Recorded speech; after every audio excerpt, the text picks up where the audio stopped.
Welcome to Unacademy live SSC exams. मैं फसी अहमद खान आपका host आज आप लोगों के लिए एक बहुत ही स्पेशल सेशन लेके आ रहा हूँ जिसमें हम आप लोगों को इंट्रोड्यूस कराने वाले हैं एक ऐसे एजुकेटर के साथ जो कि इंग्लिश में हमारे one of the top educators है for SSC exams. So without any further ado, let's welcome Aman Vashisht sir. Hi sir. Thank you Farish. कैसे हैं आप सर? भाई हाँ, मैं बढ़िया हूँ, तुम कैसे हो? बहुत अच्छे सर। बहुत ही हमें खुशी हो रही है अन अकेडमी को आपसे एक बार फिर जुड़ने के लिए, एंड आई होप कि हमारे लर्नर्स भी इतने एक्साइटेड हों जितने हम हैं। So welcome sir to Unacademy. Thank you so much Farish. I will try my best to live up to the expectations of Unacademy as well as my students. Okay sir, तो आज हमने एक session रखा है जिसमें हम जाने कि अमन सर पर्सनली आपको थोड़ा हम जानने की कोशिश करें कि आपकी शुरुआत कहाँ से हुई और आपका मतलब क्या मोटिव है, क्यों आपने ये लाइन चुनी। और आपके, मैं श्योर हूँ कि बहुत सारे लर्नर्स ये सब जो क्वेश्चंस हैं उनके आंसर जानना चाहेंगे। ठीक है सर, तो आई थिंक भाई स्टार्ट करते हैं। तो सर सबसे पहले ये बताइए कि टीचिंग लाइन आपने कब चूज की, क्यों चूज की, एंड इसके पीछे सर मोटिवेशन और इंस्पिरेशन क्या रहा आपका? देखो, सबसे पहले तो मैं ना एक्चुअली क्या है, पढ़ाता जरूर इंग्लिश हूँ लेकिन हिंदी में ही बात करना थोड़ा पसंद करता हूँ, क्योंकि मुझे लगता है कि जो मेरे स्टूडेंट्स हैं वो थोड़ा सा और अच्छे से कनेक्ट हो पाते हैं, रिलेट कर पाते हैं मुझसे। तो बातें अपन हिंदी में ही करेंगे भाई, ठीक है? बिल्कुल सर। तो पढ़ाने की शुरुआत जो हुई वो हुई थी मेरी, जैसे मैंने बीटेक कंप्लीट कर लिया, ठीक है।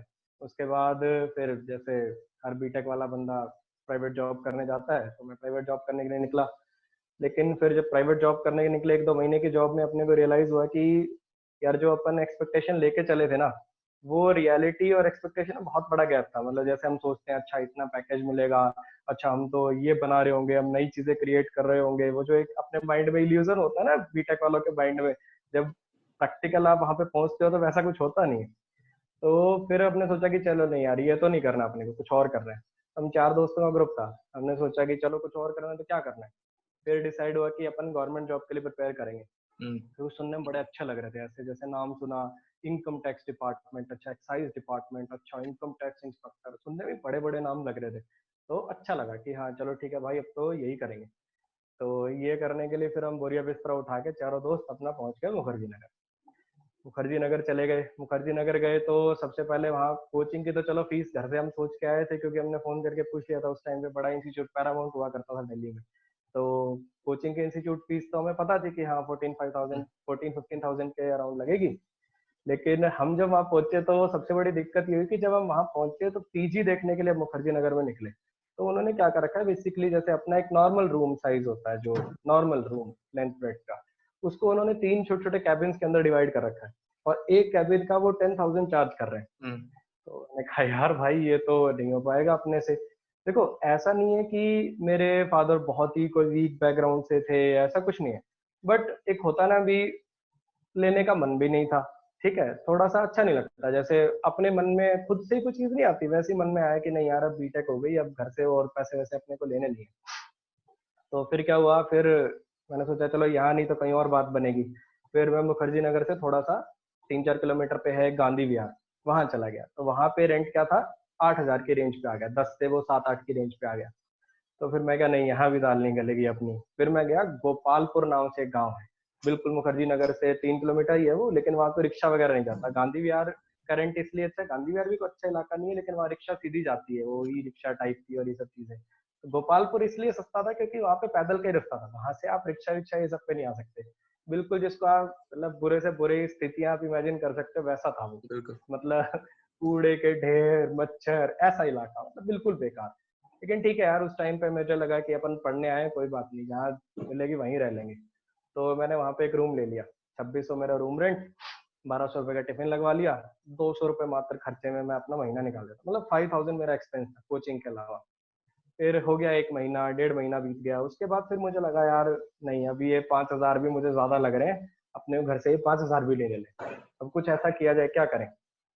सच बता रहा हूँ, एक इंसिडेंट हुआ क्या कि ज्यादा जब सोचने लग जाता है ना आदमी, खुददारी से ज्यादा जमीर बार बार आपको छेड़ने लग जाता है, नहीं यार घर से पैसा नहीं लेना, घर से पैसा नहीं लेना। तो मैं कोचिंग के बाहर खड़ा था एक बार, तो मैंने देखा वो पैम्फलेट बांट रहे होते बच्चे। वहां पे क्या ना, मुखर्जी नगर में पैम्फलेट बहुत बंटते हैं, इतने जी जी। पैम्फलेट बंटते हैं, मतलब शाम को आप रोड पे निकलते हो ना, तो आप ऐसा कोई पैर नहीं रख सकते जहाँ पे पैम्फलेट ना हो। इतने पैम्फलेट बंटते थे एक टाइम पे वहाँ पे। बाद में तो बैन वैन लग गया थोड़ा स्वच्छ भारत के चलते, फिर कम हुआ।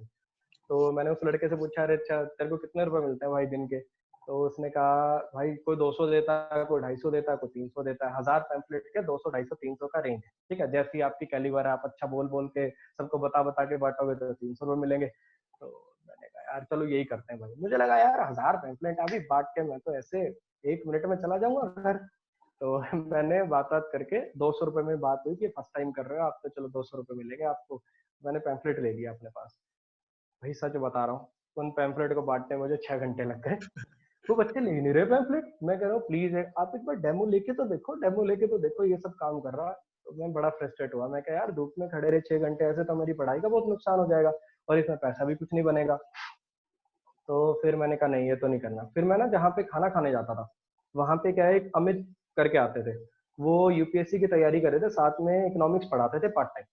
तो बातों बातों में मैंने शेयर करा ऐसे ऐसे भी घर से पैसा लेने का यार मन नहीं है, अब क्या करें आप तो बताओ। तो उन्होंने मेरे को सजेशन दिया थोड़ा सा कि एक काम करो, अगर आपका कोई सब्जेक्ट अच्छा था वो पढ़ाना शुरू कर दो। क्या हम्म। अच्छा है?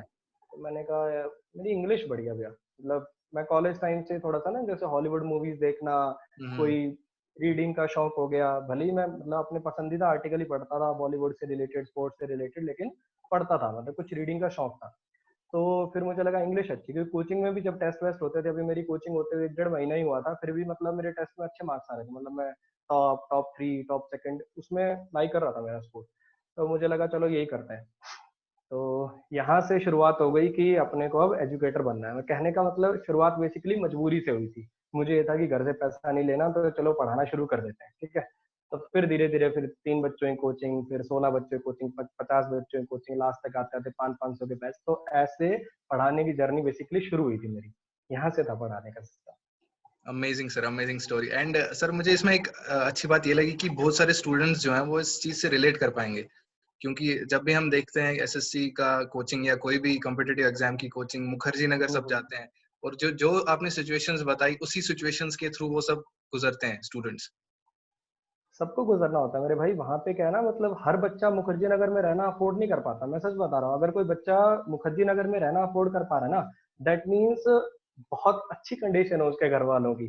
तभी वो वहां पे मुखर्जी नगर में रहना अफोर्ड कर पा रहा है कि ये मुखर्जी नगर है, बिल्कुल साथ में आपकी कोचिंग है। सोचो, आप सोचो कि आना जाना 6 किलोमीटर पैदल चलना है, डेली आपको 6 किलोमीटर पैदल चलना है। और कहीं अगर आपने कोचिंग अलग अलग ज्वाइन कर ली, इंग्लिश की अलग और मैथ्स की अलग, तो वो 12 किलोमीटर हो जाएगा आपका। समझ रहे हो? और जी। फिर बाद में तो मेरे साथ तो ऐसा हो गया कि वो 2 टाइम की कोचिंग मेरी अलग अलग है और साथ में मैं पढ़ाने भी जा रहा हूँ। तो 18-18 किलोमीटर पर डे पैदल चल रहे हो आप। ऐसा भी सिनेरियो था कभी। Okay, great sir. तो सर इसी के साथ जैसे आपने शुरुआत की, फिर जब आप टीचिंग लाइन में एट द एंड घुस ही गए, और उसमें सर आपके क्या क्या स्ट्रगल्स थे, क्या क्या स्ट्रगल्स आपने देखे, क्या क्या आपको ऐसे वक्त आया, मुश्किल वक्त, जहाँ आपको लगा कि क्या ये सही है करना, या कभी आपने सोचा हो कि नहीं शायद मुझे ये नहीं करना चाहिए, कुछ और करना चाहिए? देखो मैं स्ट्रगल आपको बताता हूँ कुछ, मतलब एक एक करके डिस्कस करते हैं, ठीक है। जो सबसे पहला स्ट्रगल फेस किया भैया, वो तो ये था कि घुसना कैसे इस लाइन में। हम्म। अपन ने सोच तो लिया कि हम तो टीचर बनेंगे, लेकिन आप जगह भी तो ऐसे हो ना, आप मुखर्जी नगर के अंदर बैठे हो, जहाँ मतलब इंडिया के टॉप एजुकेटर्स बैठे हैं, एसएससी का जो बेसिकली हब है। तो वहां आप किसी इंस्टीट्यूट में कैसे घुसोगे? तो मैंने शुरुआत में तो बहुत सारी गलतियां करी। क्या करा, मैं पहले ही बड़ी इंस्टीट्यूट के अंदर ही चला गया। देखा देखी जाएगी, अपन सीधा यही ट्राई करते हैं। लेकिन वहां पे जो इंटरव्यू लेने वाले होते हैं, काफी एक्सपीरियंस होते हैं, वो जान जाते हैं कि ये फ्रेशर लड़का है, ठीक है। और नॉलेज भले ही इसको अच्छी हो, लेकिन वो पहचान लेते हैं कि फ्रेशर है और हम्म। इतने बड़े ज्यादा बच्चों की क्लास को हैंडल नहीं कर पाएगा। तो उन्होंने रिजेक्ट कर दिया, 3 4 5 कोचिंग से रिजेक्ट हो गया मैं। तो पहली तो दिक्कत मुझे यही आई, क्योंकि बेसिकली सिर्फ नॉलेज होना जरूरी मतलब नहीं है। कहने का मतलब नॉलेज को डिलीवर कैसे करना है, आप उतना कॉन्फिडेंटली कैसे कर पाओगे जब आपको खुद को अंदर से पता है कि मैं फ्रेशर हूँ। तो फिर मैं वापस आया, फिर मैंने वही अमित जो भैया थे उनसे बात करी, मैं क्या भी ऐसे ऐसे बात है, और अपना कहीं हुआ नहीं, 3 4 जगह रिजेक्ट हो गया। तो बोले कि मतलब क्या उनको जाते ही बता रहे हो फ्रेशर है?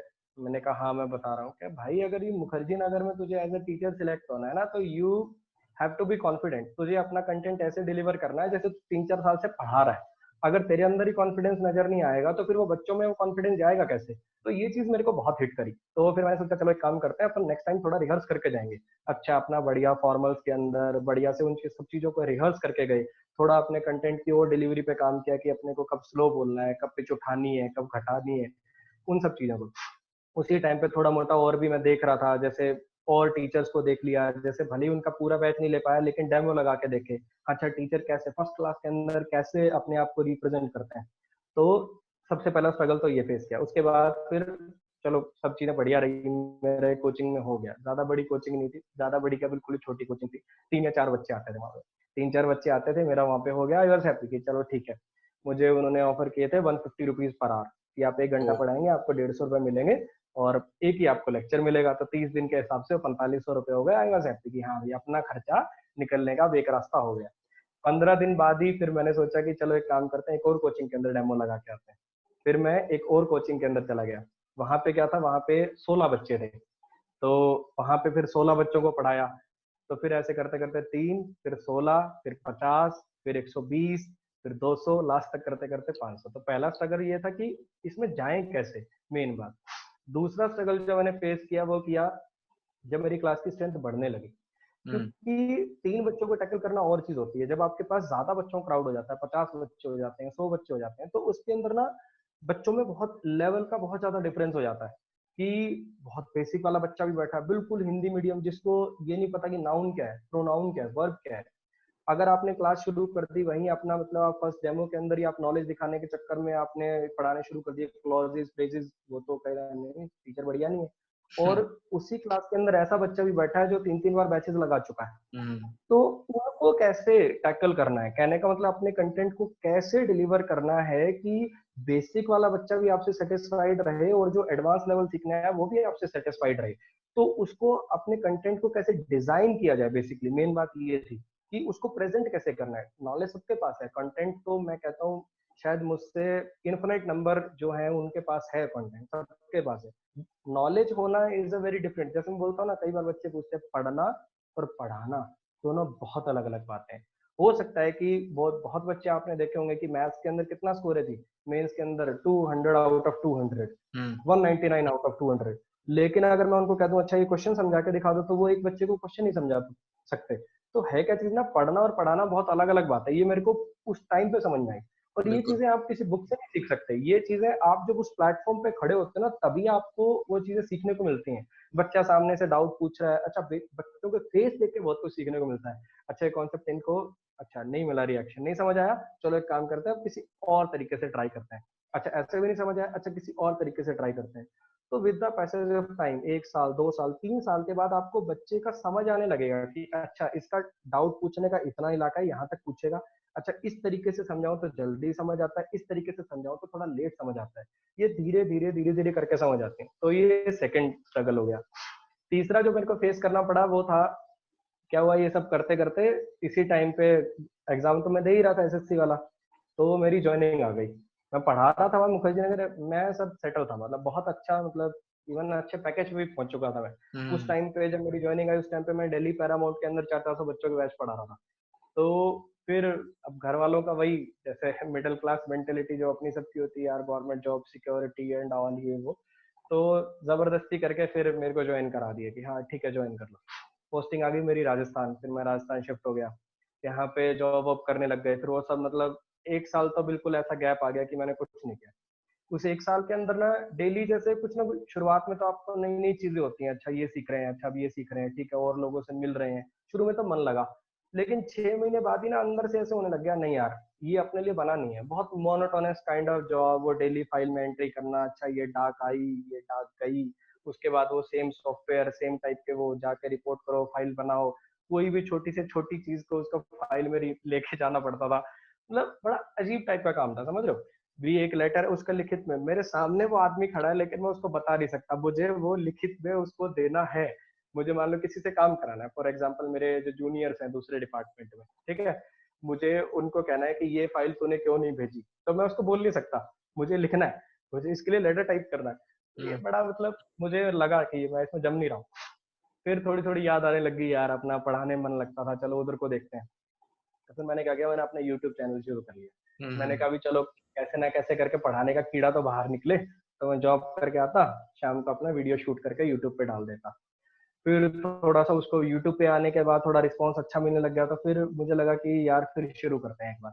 तो मैंने फिर वीकेंड्स पे पढ़ाना शुरू कर दिया। वीकेंड्स पे मैं ट्रैवल करने लग गया जयपुर। पोस्टिंग हो गई थी मेरी जोधपुर में, वहां से मैं जयपुर ट्रैवल करने लग गया। हर वीकेंड पे मैं मतलब आ रहा हूँ, ठीक है।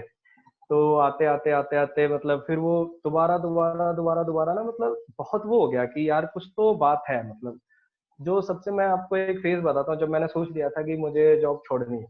वो फेज था, एक ना संडे की क्लास लगाई मैंने। क्या हुआ कि जैसे मेरे आने के बाद काफी सारे बच्चे और टीचर्स की क्लास से मेरी क्लासेस के अंदर आने लग गए, मेरे बैचेस की संख्या बढ़ने लगी। मतलब एडमिशन भले ही मेरे बैच में मान लो 200 है, लेकिन मेरे बैच से बच्चा बैठ रहा है 400, जस्ट बिकॉज कि वो सोचते हैं चलो इनकी क्लास भी लगा के देख लेते हैं। तो एक मैंने संडे क्लास लगाई, क्योंकि मैं वीकेंड पे जाता था, मेरे को सिर्फ 2 दिन होते थे, बाकी टीचर्स के बाद 6-6 दिन होते थे। तो मुझे अगर सिलेबस टाइम पे पूरा करना है तो मुझे लंबी क्लासेस लगानी पड़ेंगी। तो मैं क्या करता था, संडे को एक ऐसा टॉपिक ले लेता था, क्योंकि संडे को और कोई टीचर क्लास नहीं लेता था। संडे को एक एक्स्ट्रा ही टॉपिक उठा लिया जो 4 घंटे में टॉपिक खत्म हो जाए, तो उसके लिए क्लास लगा दी। और मैंने सारे बैच मर्ज कर लिए। मेरे मेरे पास मान लो 10 बैचेस चल रहे, 10 के 10 मैंने मर्ज कर दिए। तो मैं क्या है, बीच वाले फ्लोर पे खड़ा होता था, ऐसे होता था उसमें पैरामाउंट जयपुर में hall, hall number 1, hall number 4 और हॉल नंबर 6।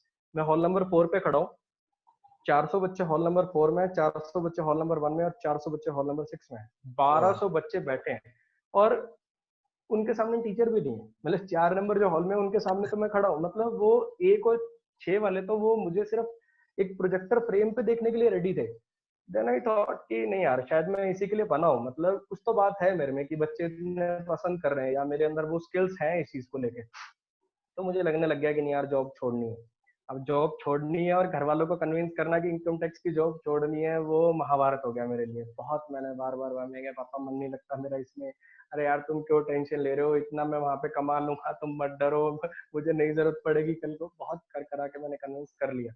कन्विंस तो क्या कर लिया, वैसे सच बताऊं तो देखो हुआ क्या था, मैंने बिना बताए छोड़ दी थी। क्योंकि मुझे पता था कन्विंस होने वाले नहीं, मैंने छोड़ दी। मैं बोलता रहा उनको कि हाँ जा रहा हूँ जा रहा हूँ जा रहा हूँ, बट मैं जयपुर में फिर फुल टाइम क्लास लेने लग गया था। फिर मैंने छोड़ दी वो जॉब। तो वो जो ये स्ट्रगल था कि घर वालों को बिना बताए एक एक डिसीजन लेना होता है, आपको आपको डिसीजन लेना है। कि वो डिसीजन लेने का कॉन्फिडेंस भी कैसे आया, जब आपको लगने लग जाता है ना अंदर से कि यार ये मेरा पैशन है और इसमें मैं अच्छा कर रहा हूँ। तो जब कोई बंदा अपनी, जिसको बोलते हैं ना, पैशन को प्रोफेशन अगर कोई बना लेता है ना, तो फिर उसको एग्जैक्टली डरने की जरूरत नहीं है। एग्जैक्टली उसमें मजा आने लग गया था, कुछ अलग ही फील आती थी उस चीज के अंदर। तो फिर मुझे लग गया था कि नहीं यार, अपन इसके अंदर बढ़िया ही करेंगे और अपने घबराने की जरूरत नहीं, अपनी गवर्नमेंट जॉब से बहुत अच्छा करेंगे इसके अंदर। तब मैंने एग्जैक्टली डिसाइड कर लिया था और फिर मैंने जॉब छोड़ दी। अभी अमेजिंग मुझे सर। लगभग ये मान के चलो 1.5 साल से ऊपर हो गया है जॉब छोड़े, बल्कि 2 साल भी होने वाले हैं। तो सब बढ़िया चल रहा है। अभी अमेजिंग तक सर। भी बढ़िया चल रहा है। मतलब अभी तक भी ऐसा कोई दिन नहीं आया जिसमें मुझे पछतावा हुआ हो कि मैंने जॉब क्यों छोड़ी या मुझे नहीं छोड़नी चाहिए थी। अभी जैसे बहुत लोग मुझे मैसेजेस भी कर रहे हैं कि सर कोरोना का टाइम चल रहा है, अभी गवर्नमेंट जॉब में होते तो सैलरी आ रही होती और ये है। मैं क्या, डोंट वरी, जितनी गवर्नमेंट जॉब में सैलरी आ रही होती है उससे बहुत अच्छा मैं अर्न कर रहा हूँ। तो अभी भी सब बढ़िया चल रहा है अपना। Amazing sir. फिर से सर मेरे को ये स्टोरी सुन के वही लग रहा है कि स्टूडेंट्स या आज की जनरेशन कितना रिलेट कर पाएगी इन सब चीजों से, जो आपकी अभी तक की स्टोरी रही है। तो सर एक और क्वेश्चन यहाँ पे मतलब मैं आपसे जानना चाहूंगा कि अनअकैडमी को क्यों आपने चूज किया? अन अकेडमी का चूज करने का यार ये रीजन था, जैसे क्या है ना, मेरे पास जैसे मैं ऑनलाइन प्लेटफॉर्म पे एक्टिव हुआ जब यूट्यूब के थ्रू या काफी जगह में दिखने लगा, तो मेरे पास बच्चे मैसेज करने लगे कि सर आप अन अकेडमी पे आ जाओ। तो देखो एक चीज बताता हूँ, अन अकेडमी ना, उसके अंदर एक बहुत अच्छी चीज है। और वो अच्छी चीज क्या है कि आप बेसिकली किसी टीचर के लिए पे नहीं कर रहे हो। भले ही आप उसका प्लस कोर्स में कोड जरूर लगा रहे हो, लेकिन ऐसा नहीं है कि आप वो कोड लगाने के बाद सिर्फ उसी की क्लासेस देख सकते हो, आप बहुत सारे और एजुकेटर्स की हम्म। क्लास देख सकते हो।